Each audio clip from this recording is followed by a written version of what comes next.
Today I thought I'd give you a little tour of the vegetable and rose garden, and maybe we'll walk around the front so I can show you what's happening here. You know, it's so funny with gardening, particularly with perennials. You basically have a snapshot in time to get um, the best of the flowers. As you can see, these incredible roses, which I have to tell you, they were my mother's. They came over when we moved in 1976, so they are in excess of 50 years old. I have never seen them as prolific as they are this season. I have not fertilized. I don't think I have this season. You know, they're just so comfortable in their space that they just continue to perform. So I wanted to start out by showing you that.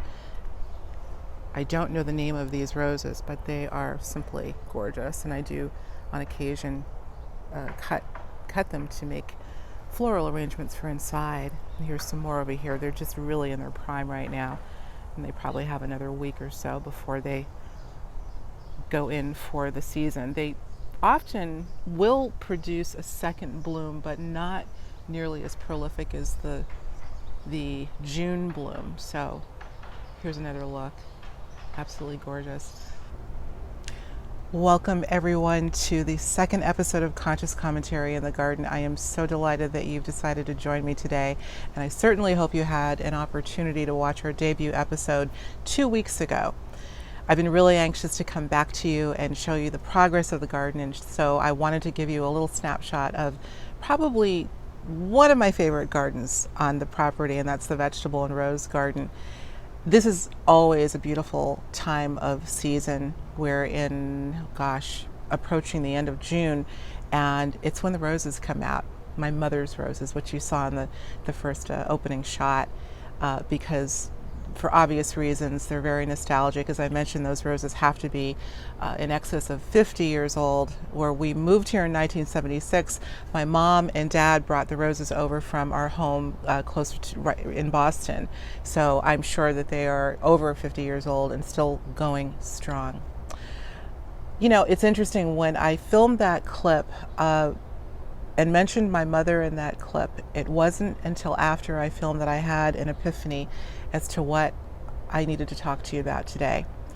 This is something that I've had on my mind for months now, and I'm going to share with you why. It's really quite a profound visual that I've gotten over the months. But when I filmed the little episode where I just mentioned my mom briefly, it dawned on me, this is the episode where you need to talk about mothers. We passed Mother's Day, so this is not about Mother's Day. Rather, this is about a pattern that I noticed probably back in January, and I want to sort of frame this for you so you know where I'm coming from. What I'm going to tell you what we're going to get into here. I'm talking about what I would call not only profound multiple synchronicities, but a pattern that I suppose I was meant to recognize for a larger purpose, a larger message. It's been like so many of the things that have been coming in lately, it can be difficult to kind of parse and put in words to others what you're feeling and seeing so succinctly. So without further ado, let me get into what's happened. In the last 4 or so months, actually longer than that, maybe 6 months, I have seen in my circle of friends and family what I would call a departure of mothers. I'm tempted to say exodus of mothers who have passed away in quick succession without any, suddenly, without any notice, if you will. Oftentimes there isn't any notice. I started, let me see if I can put this in pretty short order for you, because I want to get to the story behind it. Back in October, I lost my mother-in-law. She would have actually turned 91 yesterday, interestingly. And we lost her in October. It was fairly sudden, though she was obviously up in years, sad nonetheless. But moving on from that, about a week later, my next door neighbor informed me that he suddenly lost his mother. And I thought, oh my gosh, I just lost my mother-in-law. So somewhat serendipitous there. But let's go from that to January, when I went to Australia. Now, this I want to take a little bit of time to explain, not too long, but I think I had mentioned to you before in one of our episodes where after I left Uluru and flew to Melbourne to visit a dear colleague, while I was there, having seen her mother only a day before, the day I had been there for a day or so, when the individual who was hosting me knocked on the guest bedroom door where I was staying and said, "My mother just died." That was a shock. That was clearly out of the blue. I didn't have a chance to meet her. I saw her from a distance. We were literally coming back from the airport, and my friend was picking up her daughter, who was staying at the grandmother's house, passed away. That was really shocking, extraordinarily sudden, with absolutely no onset that anyone was aware of. So that was number 3. Obviously, I came back to the States, and when I returned, I then found out that another dear friend of mine's mother was gravely ill and subsequently passed away. This was in January, I believe, the latter part of January, and it was at that point, guys, that I realized, now I know mothers die every day, right? People die every day, but I'm being made to see this pattern, this succession of departure of mothers for some reason, and I don't know why. This is how I look at life. This is how I look at things. I believe that universe reveals patterns to us. Though it's a subjective experience, it still may have a universal message, or a message for the collective even. And this is what I was starting to pick up on. So here we had my mother-in-law, a next-door neighbor's mother, and then this very sudden loss of a friend and colleague's mother while I was there in Melbourne, Australia. So that it doesn't end there. We had another dear friend's mother not that long after, and then only less than a month ago, yet another dear friend's mother passed away, went to sleep, didn't wake up. Number 5. Now here we are in the midst of this new reality, right, that I'm calling, with layers, and I'm thinking, I really, really, really feel that there is a connection.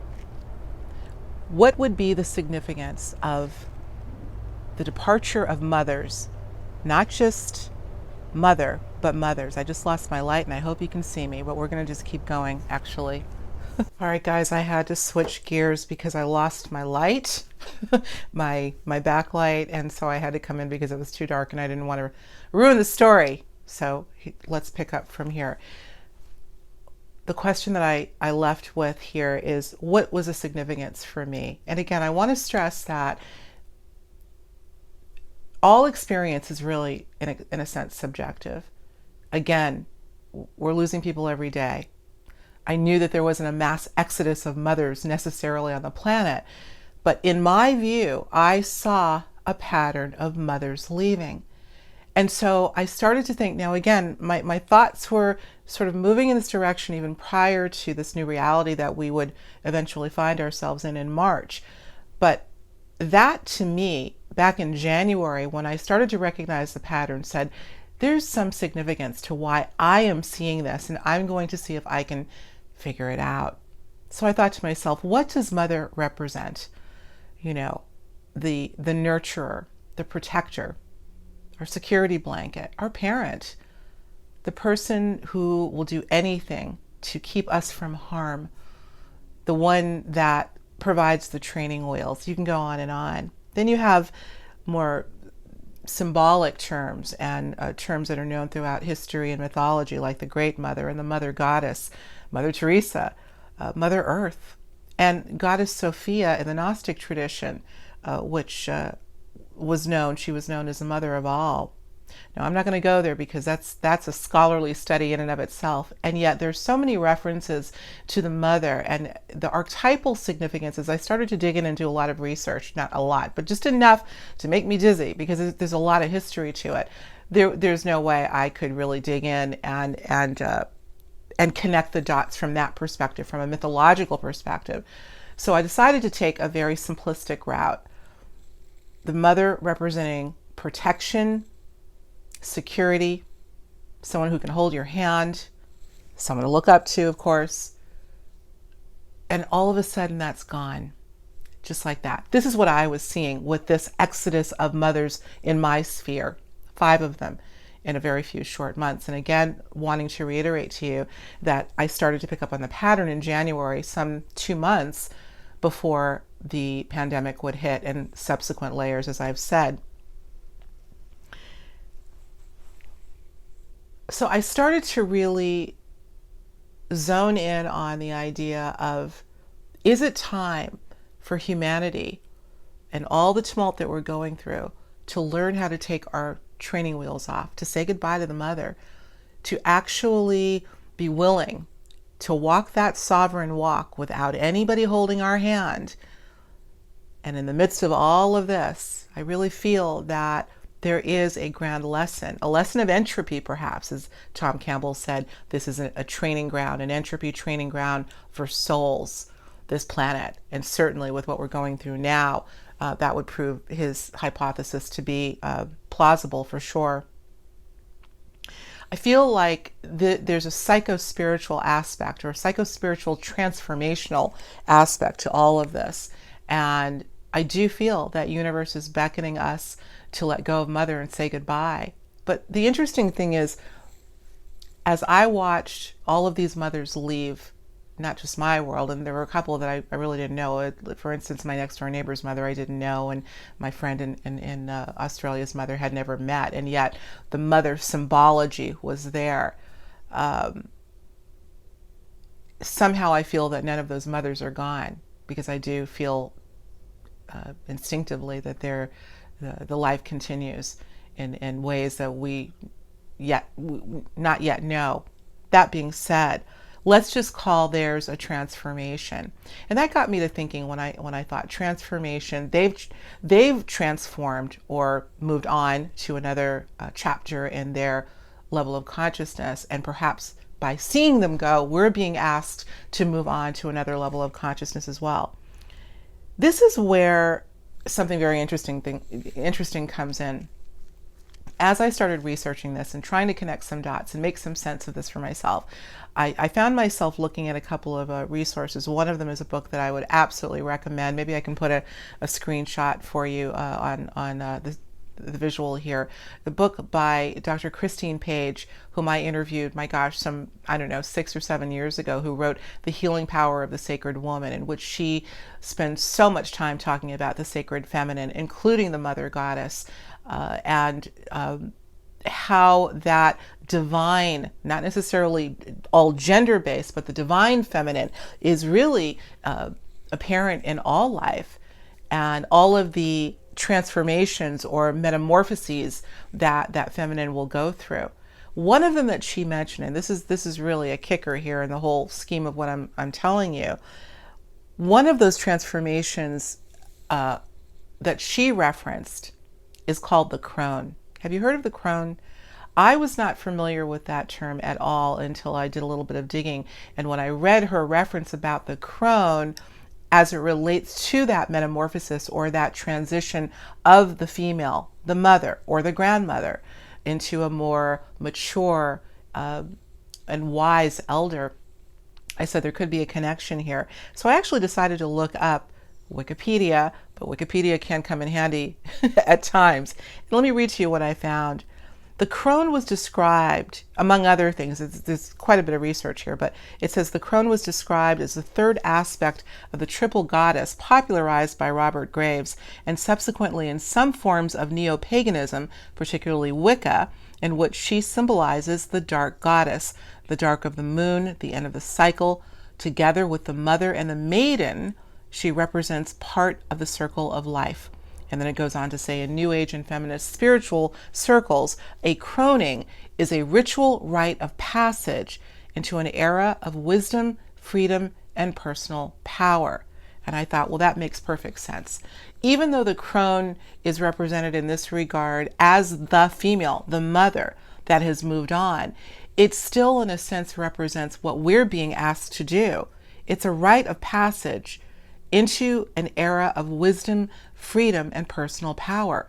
And I feel that what we're going through right now is actually some semblance of that, a rite of passage. into an era of wisdom, freedom, and personal power if we so choose. But the caveat may be that the mother has to leave in order for us to realize that wisdom, freedom, and personal power. And so when I read that, got my arms around the idea of the crone a little bit more, I decided to try something that, if you saw my last show, you'll know that I'm fast becoming a fan of oracle and divination, or divination through the oracle cards. And so I've gotten myself, actually at this point, a few decks.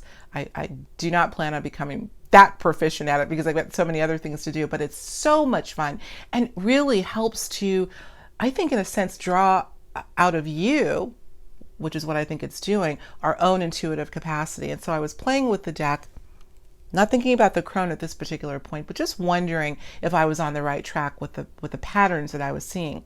Well, lo and behold, and I'm going to show it to you if I can pull it out here, if I can find it.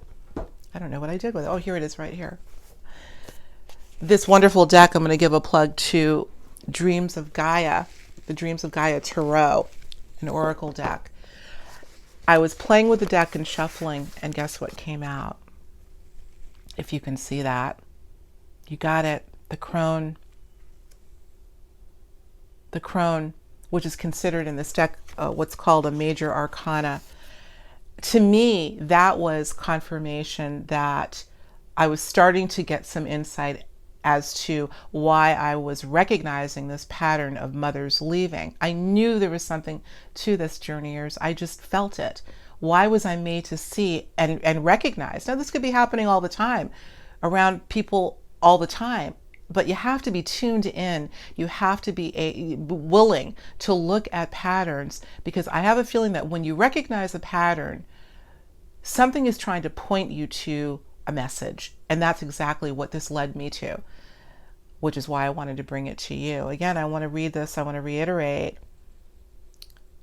The crone symbolizes the end of a cycle. Together with the mother and the maiden, she represents part of the circle of life. In New Age and feminist spiritual circles, a croning is a ritual rite of passage into an era of wisdom, freedom, and personal power.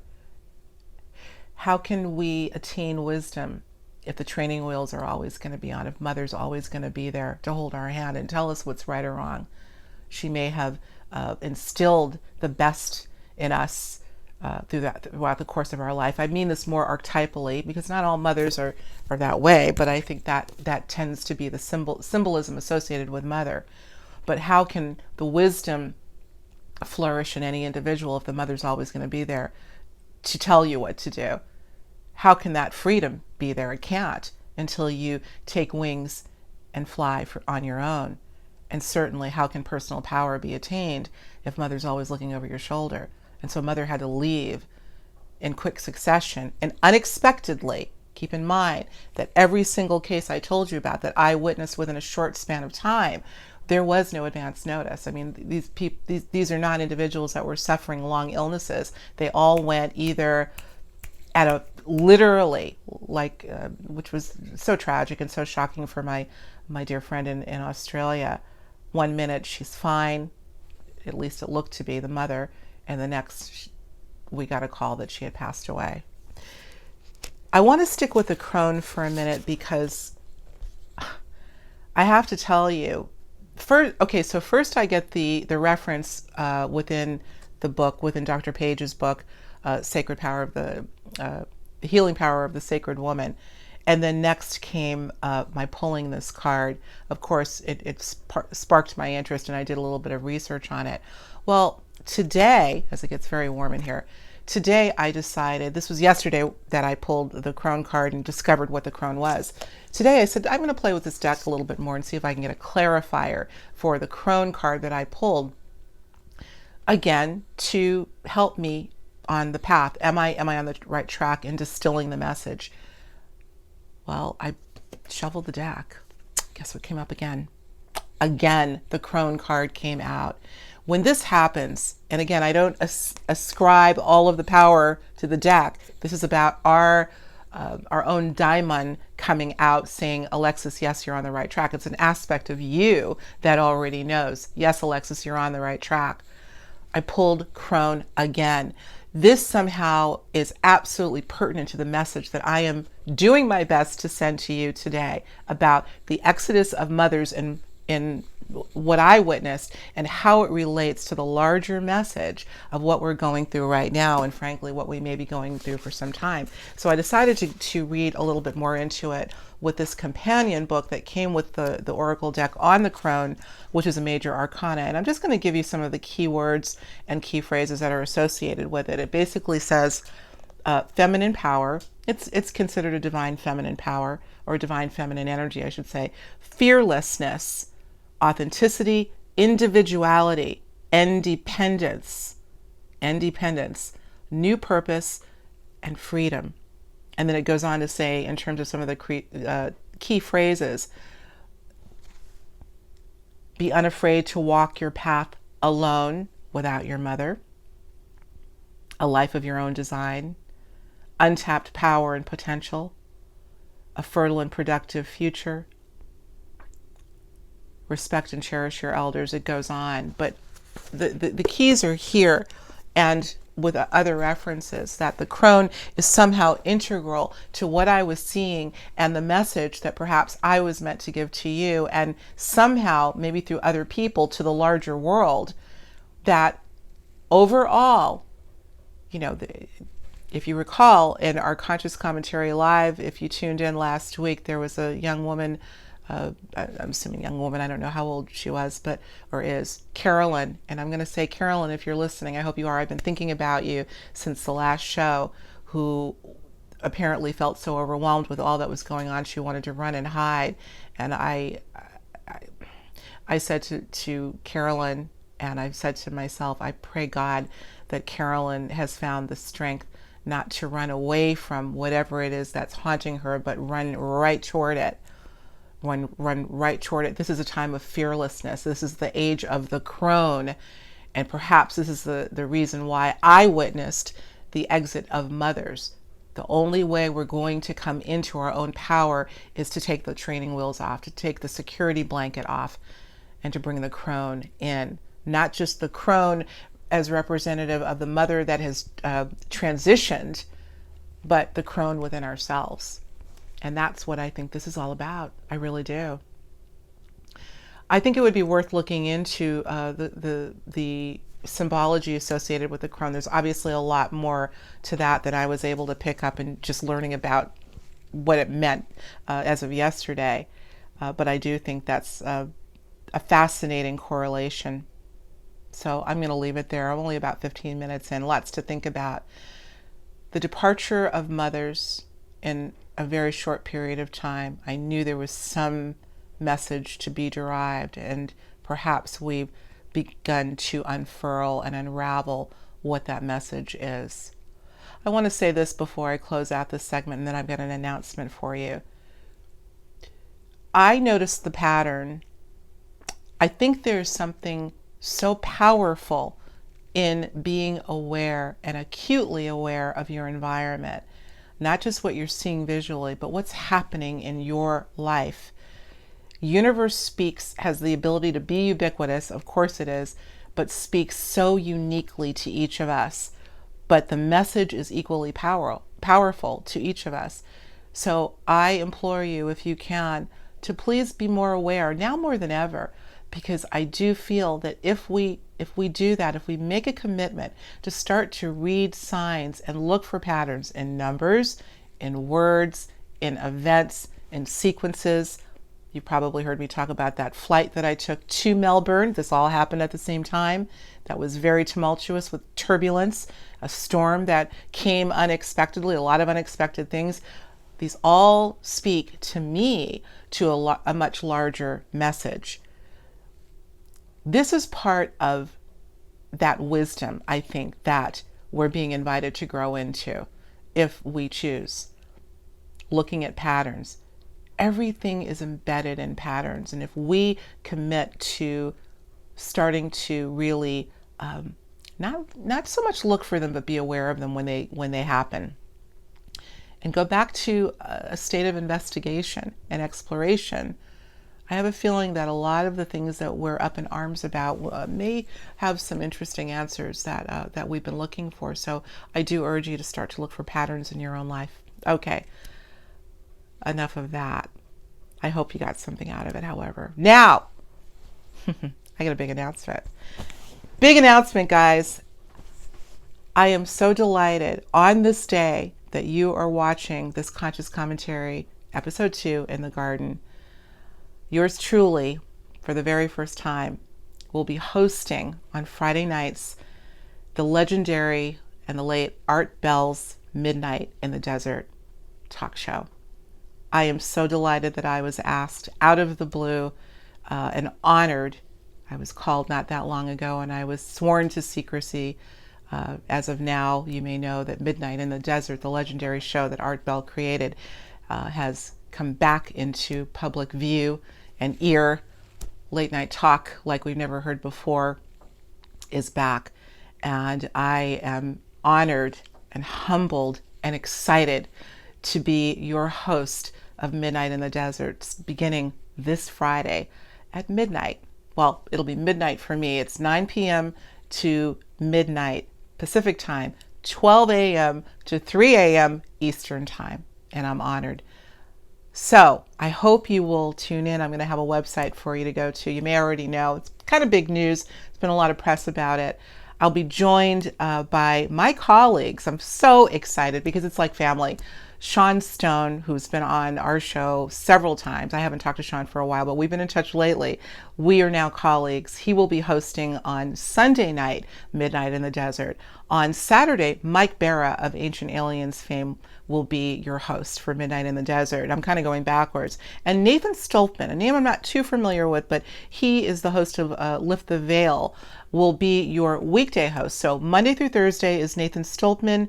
It will be yours truly on Friday, Mike Barra on Saturday, and Sean Stone on Sunday, 9 p.m. to 12 midnight Pacific time.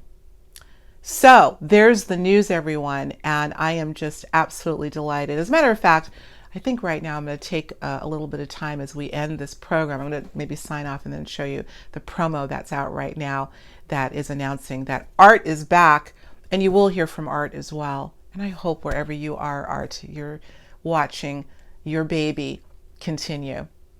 Never ends. So once again, namaste. I am so delighted and excited. So you'll be able to connect with me live every Friday, Midnight in the Desert. I think that's it, everyone. Oh, one last little thing before we sign off.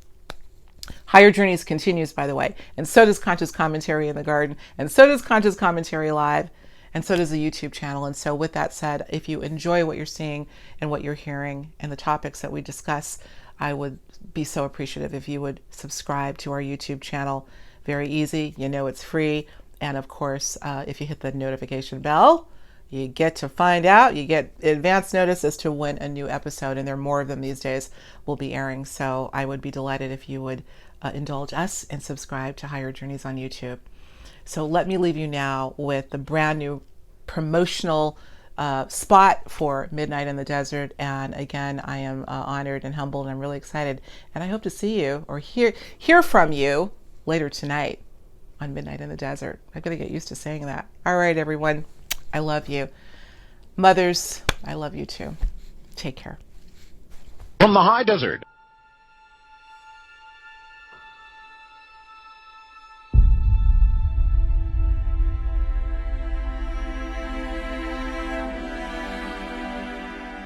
What you're hearing now is a digital audio revolution, in my opinion. The world has changed beneath our feet. There is nobody who loves radio more than myself. But clearly we are in the middle of a digital revolution. I've been a talk show host. I've been talking about this kind of stuff all my adult life, but it never happens to me, save an experience with a couple of unidentified flying objects. None of this other stuff. I've never met these creatures, these animals, these things that we talk about and wonder about on the air.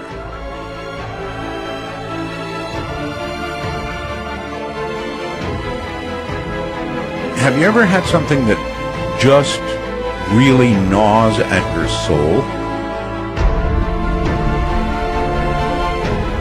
I'm not the wuss of a talk show host that you're probably used to listening to. Wanna take a ride? Of course you do. It's been a while.